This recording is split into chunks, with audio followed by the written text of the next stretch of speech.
अलबेले किस्सों की दास्तां के सिलसिले शुरू हुए, बनके कहानियां कहानियां।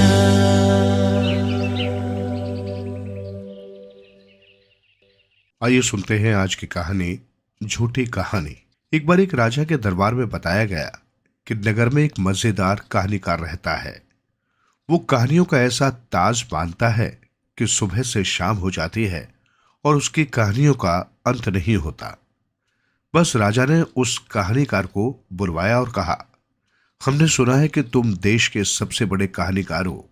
क्या कारण है कि इससे पहले हमने तुम्हारा नाम नहीं सुना? उस व्यक्ति ने कहा, मुझे अपनी बड़ाई करने का शौक नहीं। मैं चाय घरों में अपने मित्रों का दिल बहलाने के लिए कहानियां सुनाता हूं। राजा ने कहा, लोग कहते हैं कि तुम नाना प्रकार की कहानियां सुनाया करते हो और वे कभी खत्म नहीं होती। पहले तुम कुछ खा पी लो, इसके बाद तुमसे कोई कहानी सुनेंगे। खाना खिलाने के बाद उस व्यक्ति को दोबारा राजा के सामने पेश किया गया। राजा ने कहा, अगर हम तुमसे कोई ऐसी कहानी सुनना चाहे जो सुबह तक खत्म हो और उसकी हर बात सच्ची हो, तो शायद तुम वो कहानी सुना सकोगे, पर हम समझते हैं कि तुम्हारी योग्यता की सही परख नहीं होगी। हम जो तुमसे ऐसी कहानी सुनना चाहते हैं जो बहुत लंबी ना हो और जिसकी हर बात झूठी हो। अगर हमें जरा भी संदेह हुआ तो हम तुम्हें अपना गुलाम बना देंगे। कहानीकार ने पहले तो सोचा, फिर कहानी सुनानी शुरू की। हे महाराज, तब मैं 8 वर्ष का था जब मेरे पिताजी का जन्म हुआ था। मेरे दादा ने उनको मेरी गोद में डाल दिया और कहा कि मैं उन्हें रोने न दूं, लेकिन वो रोने लगे। मैंने भरसक कोशिश की पर वो चुप नहीं हुए। तब मैं उन्हें लेकर बाजार चला गया। वहां जाकर वे चुप हो गए। अभी हम बाजार में ही थे कि उन्होंने अंडे खरीदने की फरमाइश की। अंडा खरीदकर उन्हें दिया ही था कि अंडे में से एक बड़ा चूजा निकल पड़ा। हम दोनों चलते चलते थक गए, इसलिए उस पर सवार होकर घर चल दिए। घर पहुंचते पहुंचते वो चूजा इतना बड़ा हो गया कि बिल्कुल ऊंट लगने लगा। राजा को इन बेसिर पैरों की बातों पर गुस्सा आने लगा, पर कहानीकार ने अपनी बात जारी रखी। उस चूजे का हाजमा बड़ा गजब का था। वो इतना अधिक खाता था कि हम भूखे रहने लगे। अंत में हमने उसे काम पर लगा दिया। पिताजी रोजाना उसे जंगल में ले जाते और उस पर जलाने की लकड़ियां लादकर ले आते। यहां तक कि हमारे मकान का आंगन लकड़ियों से भर गया और इस बीच चूजे की पीठ लकड़ियों से छिल गई। मेरे दादा को इसकी बड़ी चिंता हुई। उन्होंने अपनी परदादी से इलाज पूछा। परदादी ने कहा कि अखरोट के बीज को चूजे की पीठ पर बांध दो। उन्होंने ऐसा ही किया और दूसरे ही दिन चूजे का घाव ठीक हो गया, पर उसकी पीठ पर अखरोट का पेड़ उगाया था। 3 दिन के बाद वो पेड़ बड़ा हो गया। चूजा जहां कहीं जाता वो पेड़ भी उसके साथ होता। हफ्ते भर में पेड़ पर अखरोट लगने लगे। हाल ये हो गया कि 1 दर्जन आदमी उन अखरोटों को तोड़ने वहां जमा करने में लग गए। पेड़ों की ऊंची ऊंची टहनियों पर जब वो सुबह चढ़ते तो शाम तक ही उतर पाते। राजा ने गुस्से से अपना सिर हिलाया। कहानीकार कहता गया, जब अखरोट चुनने का काम खत्म हुआ तो मैंने पेड़ के चारों ओर चक्कर लगाए, जिसमें पूरा दिन निकल गया। जब मैं वहां से जाने लगा तो देखता क्या हूं कि वो चूजा पेड़ की टहनियों पर बैठा है। मैंने जमीन से एक ढेला उठाया और उस पर दे मारा। वो ढेला ऊपर ऐसा गया कि नीचे आया ही नहीं। उसने फैलते फैलते सारे पेड़ की चोटी को घेर लिया। मैंने देखा कि पेड़ की चोटी पर कोई 40 एकड़ जमीन खेती के लिए तैयार हो गई है। फिर दादा और मैंने उस जमीन में तिल के बीज बोए, लेकिन 1 महीने के बाद पता चला कि एक दाना भी नहीं उग सका। दादा ने मुझे और मेरे पिता को चोटी पर से तिल के सारे बीज निकालकर लाने को कहा। 1 घंटे के बाद हम दोनों बीज निकालकर ले आए, लेकिन बीज गिनने पर पता लगा कि एक बीज कम है। दोबारा उस बीज की तलाश में चल पड़े। रास्ते में देखा कि एक नन्ही सी चींटी बीज को खींचे लिए जा रही थी। मैंने बीज को पकड़ा, पर चींटी ने उसे नहीं छोड़ा। हम 3 साल तक लड़ते रहे। अंत में तिल के दाने के 2 टुकड़े हो गए और उसमें से इतना तेल निकला कि बहते तेल का दरिया बन गया और किसान उसमें नौका चलाने लगे। सहसा एक तूफान आया। मैं और पिताजी दादा के दांत के सुराख में घुस गए। कोई 30 वर्ष कम 50 दिन वो तूफान जारी रहा। अंत में हमने दांत से बाहर झांका तो धूप निकली हुई थी और हम हवा में लटके हुए थे। कुशलता ये हुई कि पिताजी अपने साथ एक रस्सी लाए थे। हमने उसे पकड़कर उतरना शुरू किया और घर पहुंच गए। कहानी खत्म होने पर राजा ने राहत की सांस ली और कहानीकार से पूछा, तुमने शानदार कहानी सुनाई, अब बताओ कि ये कहानी सच्ची है या झूठी। कहानीकार बोला, महाराज ये कहानी सच्ची है, बिल्कुल सच्ची है। अगर ये कहानी सच्ची है तो तुमने मेरे आदेश का पालन नहीं किया। मैंने तो तुमसे कहा था कि तुम्हें ऐसी कहानी सुनानी है जिसका एक भी वाक्य सच्चा ना हो। राजा ने कहा। कहानीकार हंस पड़ा, महाराज मैंने आपके आदेश का पालन किया है। मैंने जो कुछ कहा है वो भी आपके आदेश के आधार पर झूठ साबित करने के लिए ही कहा है। राजा खुश हो गया। उसने कहानीकार को अशफियों से बालाबाल कर विदा किया। आइए सुनते हैं आज की कहानी, किस्सा 2 ठगों का। बहुत समय पहले की बात है। बनारस और अयोध्या में 2 मशहूर ठग रहते थे। एक का नाम था राकेश और दूसरे का सोहन। राकेश बनारस का रहने वाला और सोहन अयोध्या के लोगों को ठगता था। दोनों एक दूसरे को नहीं जानते थे। वैसे दोनों ही ठगी में माहिर और लालची इंसान थे। इनके किस्से भी दूर दूर तक मशहूर थे। एक बार की बात है, हरिद्वार में कचौड़ीमल सेठ की मृत्यु हो गई और उसकी सारी जायदाद उसके पोते अवनीश चौधरी को मिली। यह खबर राकेश ने भी सुनी और सोहन के कानों तक भी पहुंची।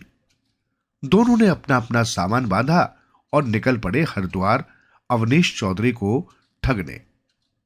दोनों की रेलवे स्टेशन पर मुलाकात हुई और कुछ ही देरों में दोनों अच्छे दोस्त बन गए। एक दिन बातों बातों में राकेश ने सोहन से कहा, क्यों ना अवनीश चौधरी को ठगा जाए।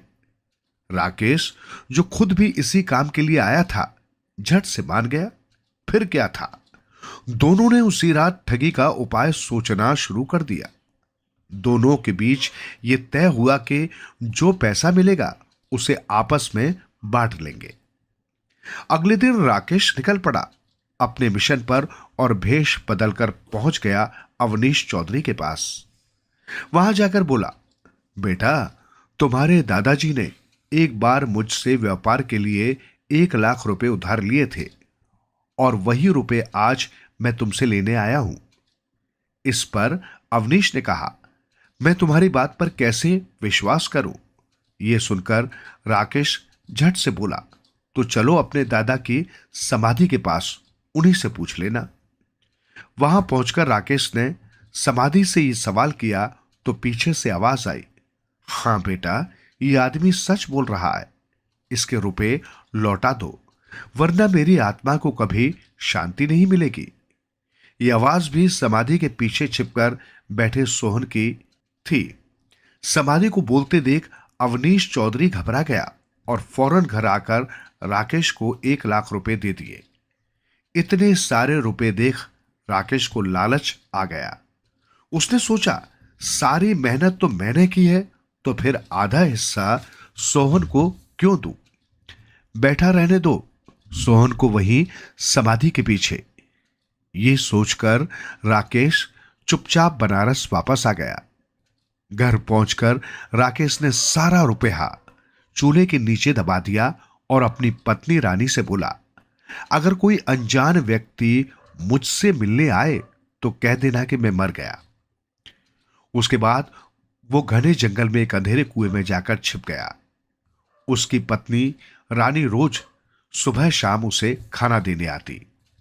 इधर सोहन को जैसे ही राकेश की ठगी का एहसास हुआ तो वो तुरंत राकेश के घर बनारस के लिए निकल पड़ा। वहां पहुंचा तो रानी उसके सामने रो रो कर कहने लगे, उन्हें मरे तो 3-4 महीने हो गए हैं। सोहन भाप गया कि रानी झूठ बोल रही है और उसने भी रोने का नाटक शुरू कर दिया। दिन पर दिन बीतते जा रहे थे, लेकिन सोहन राकेश के घर से जाने का नाम तक नहीं ले रहा था। इस बीच वो ये भी जान गया कि रानी सुबह शाम कहीं खाना लेकर जाती है। एक शाम सोहन रानी का पीछा करते हुए कुएं के पास पहुंच गया। अगले दिन जब रानी खरीदारी करने बाजार गई तो सोहन खाना लेकर पहुंच गया राकेश के पास और आवाज बदलकर बोला, सुनते हो जी, आपका दोस्त घर में कुछ न कुछ ढूंढता रहता है। घर में कुछ छिपा रखा है क्या? कुएं में से राकेश की आवाज आई, तू चिंता न कर, लेकिन इतना ध्यान रखना कि चूल्हे के पास न जाए। सोहन ने इतना सुना और खुशी से उछल पड़ा। घर आते ही उसने चूल्हे के आसपास की जमीन खोदी और सारा धन लेकर वहां से भाग गया। जब रानी खाना लेकर राकेश के पास गई तो वो बोला, क्या बात है, आज 2-2 बार खाना लेकर आ गई? इस पर रानी ने कहा, मैं तो पहली बार खाना लाई हूं, अब क्या था? राकेश सब समझ गया और घर की तरफ भागा, लेकिन तब तक बहुत देर हो चुकी थी। अगले दिन सुबह सुबह राकेश सोहन के घर के लिए चल पड़ा। वहां पर बहुत भीड़ जमा थी। उसने अंदर जाकर देखा कि सोहन कफन ओढ़े लेटा था। राकेश ने भी रोने का नाटक शुरू कर दिया और जोर जोर से कहने लगा, मैं अपने दोस्त के बिना नहीं रह सकता। ये कहकर वो गिर गया। लोग दोनों की लाश कब्रिस्तान की ओर ले जाने लगे। तभी अचानक वहां डाकू आ गए। डर के मारे सारे लोग लाशें वहीं छोड़कर भाग खड़े हुए। कफन के नीचे लेटे राकेश और सोहन को भी डर महसूस हुआ तो दोनों खड़े हो गए। अपनी लूट का माल वहीं छोड़ डाकू भूत भूत कहकर दौड़ पड़े। दोनों खूब हंसे और चोरी का माल व 1 लाख रुपए बराबर बांटकर अपने अपने घर लौट आए। आइए सुनते हैं आज की कहानी, धोखे की सजा। बहुत समय पहले की बात है। किसी गांव में गंगाधर नाम का मक्कार बनिया रहता था। उसे झूठा अभिमान करने, दूसरों को धोखा देने तथा उन्हें कष्ट में देखकर खुश होने की बुरी आदत थी। वो प्राय ऐसी हरकतें करता रहता था जिससे लोगों को दुख होता था। गांव के लोग बहुत भोले थे। वे गंगाधर के झांसे में आकर अक्सर मुसीबत में फंस जाते थे। जब मुसीबत में होते तो वो उनके साथ झूठी सहानुभूति जताकर उन्हें अपने पक्ष में करने की चेष्टा करता रहता था। एक बार गंगाधर राजधानी में गया और काफी दिन बाद लौटकर गांव आया। राजधानी में जमीन का एक सौदा करके उसने काफी धन कमाया था। उसने गांव के लोगों को रुपयों की पोटली दिखाकर कहा कि इतना धन वो राज दरबार में कुत्ते बेचकर लाया है। अगर तुम लोगों में से कोई राजा के दरबार में अच्छी नस्ल के कुत्ते ले जा सके तो राजा तुम्हें काफी धन और सोना दे सकता है।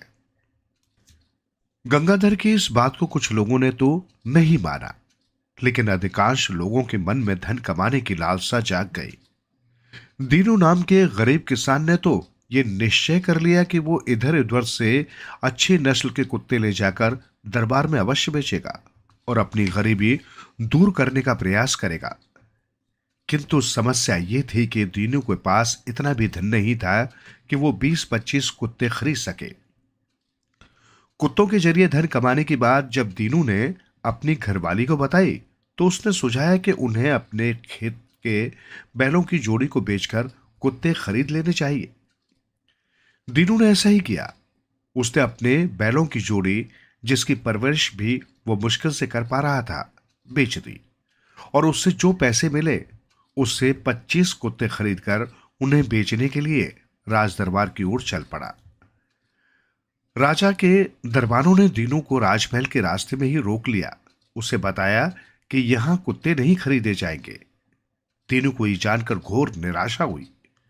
उसने राजा के लोगों से कहा कि मैंने अपने खेत के बैलों की जोड़ी बेचकर कुत्ते खरीदे थे।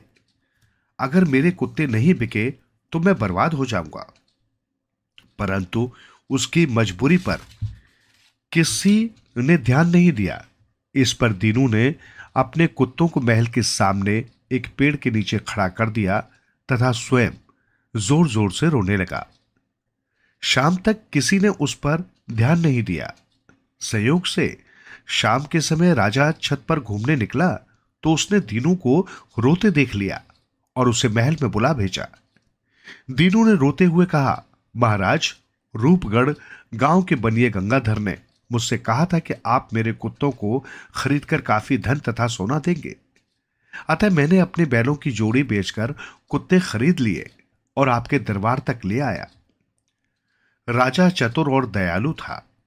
उसे यह समझने में देर नहीं लगी कि गंगाधर नाम का कोई व्यक्ति मक्कार है। उसने भोले भाले दीनू के साथ धोखा करके उसे मुसीबत में डाल दिया है। अतः दीनू को सांत्वना देते हुए राजा ने कहा, घबराओ नहीं, हम तुम्हारे कुत्ते अवश्य खरीदेंगे।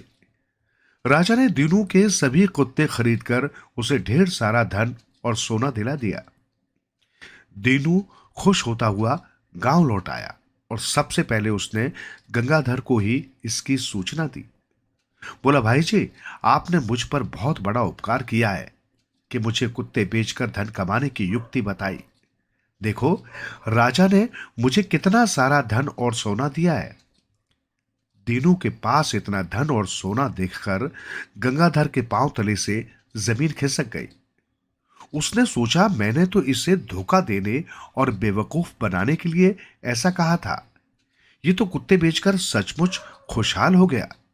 इससे पहले के लोगों को इसकी जानकारी हो, मुझे कुत्ते बेचने के लिए राजा के दरबार में पहुंच जाना चाहिए। गंगाधर ने मुंह देखी खुशी जाहिर करके दीनू को विदा किया। अपनी संपत्ति को कई गुना करने के चक्कर में गंगाधर ने 2 ही दिनों में अपनी जमीन, जायदाद, सोना चांदी और दूसरा सामान बेचकर नकदी प्राप्त की और उसने सैकड़ों कुत्ते खरीद लिए। कुत्तों की संभाल के लिए भाड़े के कुछ मजदूर साथ लिए और उन्हें बेचने के लिए राजमहल पहुंच गया।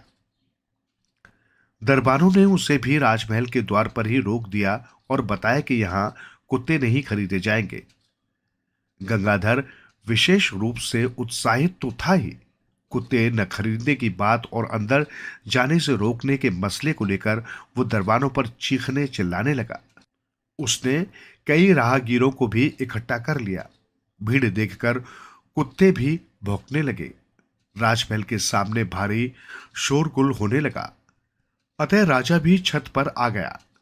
राजा ने मामले की जानकारी करके गंगाधर को महल में बुला भेजा।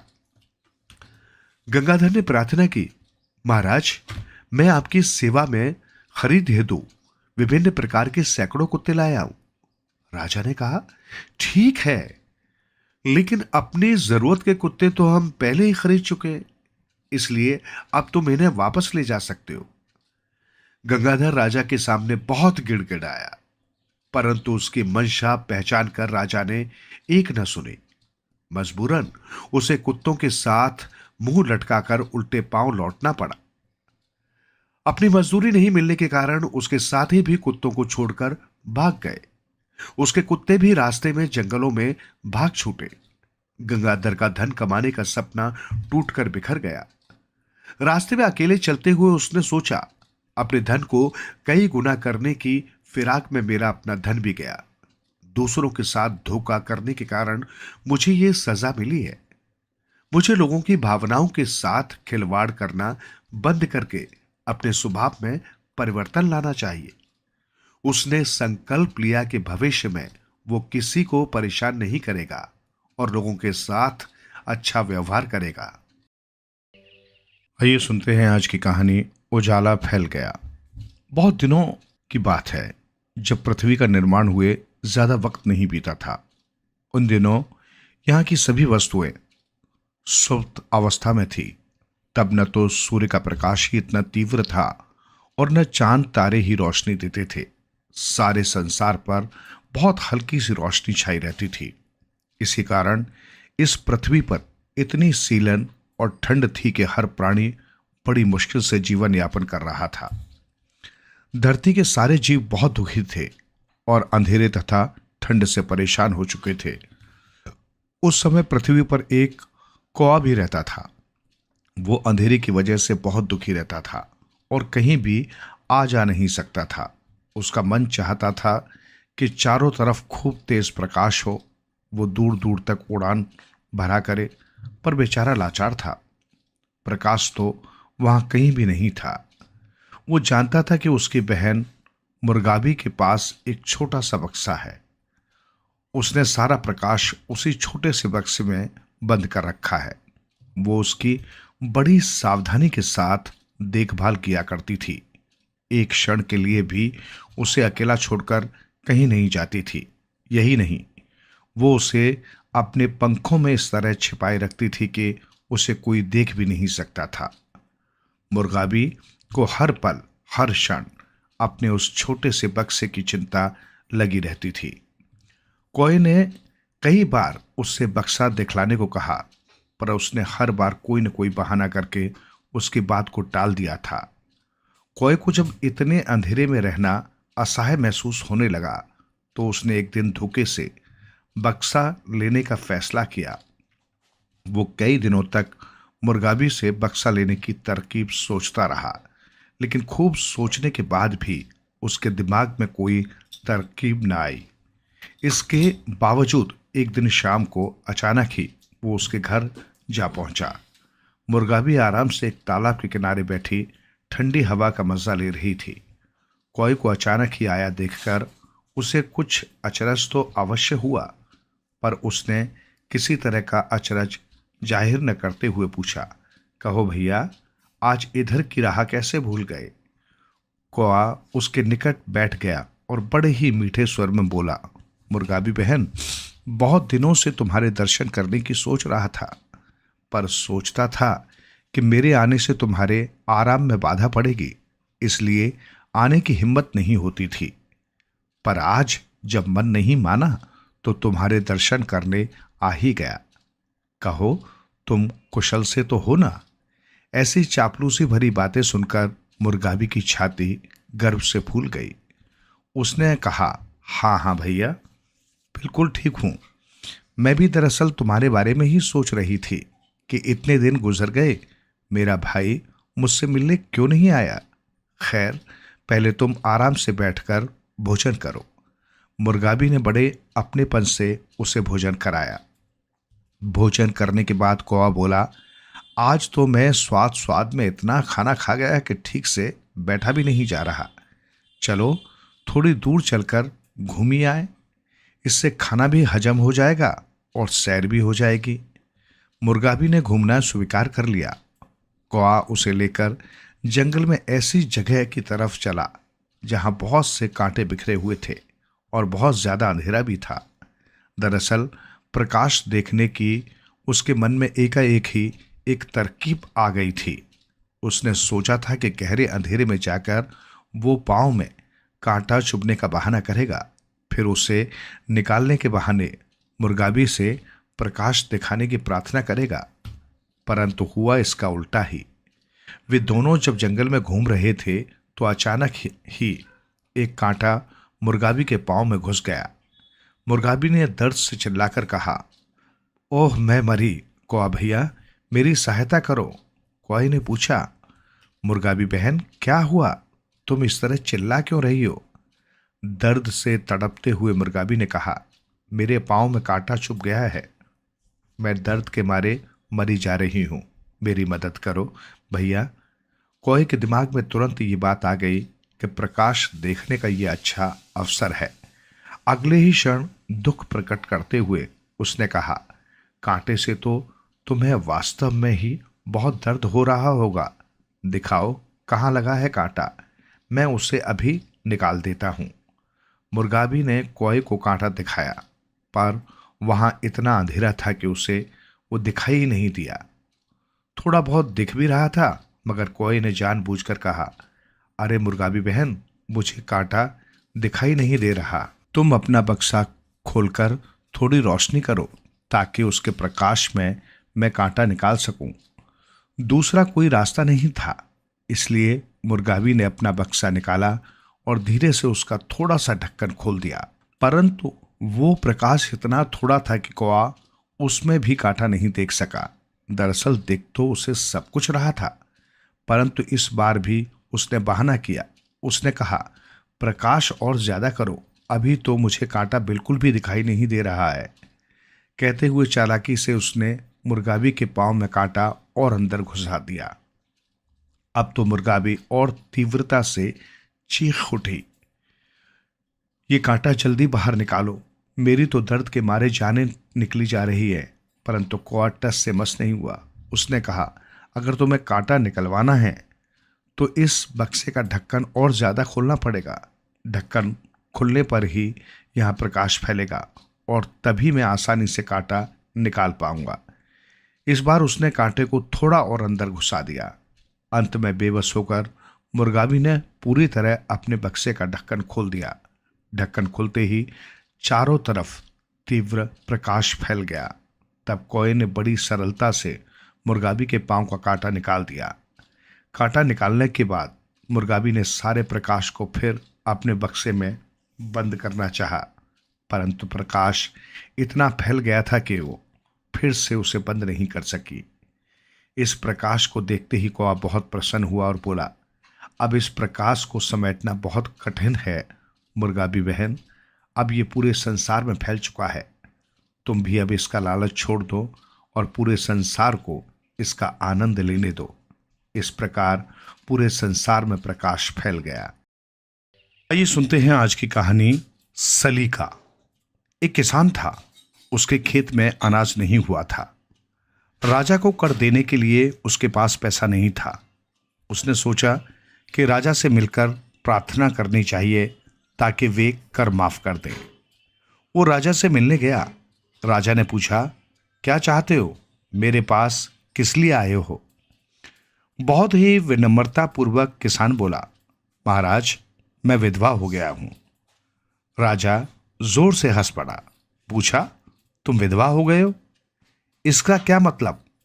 किसान ने कहा, आपके पिता मर जाएं तो आपकी मां विधवा हो जाएगी ना, उसी तरह। ये उत्तर सुनकर राजा को क्रोध आ गया। उसने किसान को कारागार में डलवा दिया। उसका अपराध था अशुभ वचन कहना। किसान के घर वालों को ये बात मालूम हुई। किसान का बड़ा भाई बोला, छोटा भाई मूर्ख है, राजा को ऐसे नहीं कहना चाहिए था, उसे बात कहने का सलीका नहीं आता, मैं उसे छुड़वा लाता हूं। बड़ा भाई राजा के पास गया। राजा ने पूछा, क्या चाहते हो, मेरे पास किस लिए आए हो? किसान का बड़ा बेटा बोला, महाराज मेरे छोटे भाई को आपने कारागार में बंद करवा रखा है। वो तो मूर्ख है, उसे बोलने का सलीका नहीं मालूम है। ऐसे मूर्ख को क्षमा कर देना चाहिए, क्योंकि मूर्ख को सजा देने वाला भी मूर्ख समझा जाता है। राजा को इस भाई की बात पर गुस्सा आ गया। इसने मुझे मूर्ख कहा, उसे भी कारागार में बंद करवा दिया। उसका अपराध था, उसने राजा को मूर्ख कहा था। बड़े भाई का पुत्र बोला, मेरे पिताजी और चाचा जी को बोलना नहीं आया, राजा को ऐसा नहीं कहना चाहिए था, मैं जाकर दोनों को छुड़वा लाता हूं। और उस किसान के भाई का पुत्र राजा के पास गया। राजा ने पूछा, क्यों आए हो? बेटे ने बड़ी विनम्रता पूर्वक राजा से कहा, महाराज मेरे चाचा जी और पिताजी आपके कारागार में बंद है, उन्हें बात करने का सलीका नहीं आता। जैसा आदमी हो वैसी बात करनी चाहिए, क्योंकि राजा बाजा और बंदर चढ़ाने से चढ़ते हैं, ये बात वे भूल गए। इस बार फिर राजा को गुस्सा आ गया। इस लड़के ने राजा की तुलना बंदर से कर दी। लड़के को भी कारागार में बंद कर देने की आज्ञा राजा के सिपाहियों को दी। अब सारा गांव जमा हुआ। मुखिया ने कहा, उन मूर्खों को राजा ने कारागार में बंद करवा दिया है। अब हम राजा से प्रार्थना करें कि उन मूर्खों को छोड़ दें। गांव के लोग तैयार हुए। गांव में एक साधु महात्मा रहते थे। वो समझ गए कि गांव के सारे लोग वही मूर्खता करेंगे और उन सब को राजा कारागार में बंद करवा देंगे।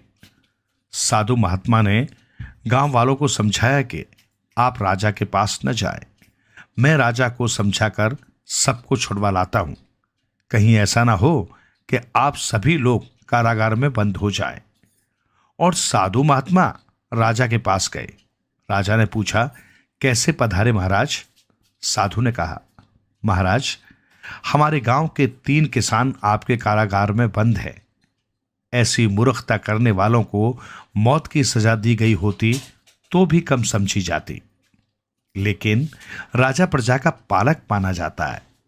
प्रजा बालक के समान होती है। बालक बहुत बार मूर्खता करता है, तब बड़े उन्हें प्रेम से समझाते हैं, एक आध थप्पड़ मार देते, लेकिन घर से नहीं निकाल देते। उन तीनों को अपनी भूल का थप्पड़ लग गया है। आप बड़े हैं, वे तीनों मूर्ख बालक के समान हैं। तीनों को आप छोड़ दें, यही आपसे मेरी विनम्र प्रार्थना है। राजा को बात उचित लगी और उसने तीनों को छोड़ देने की आज्ञा दे दी। साधु महात्मा का सत्कार किया और भेंट देकर विदा किया। सच है, बात करने का भी एक सलीका होता है।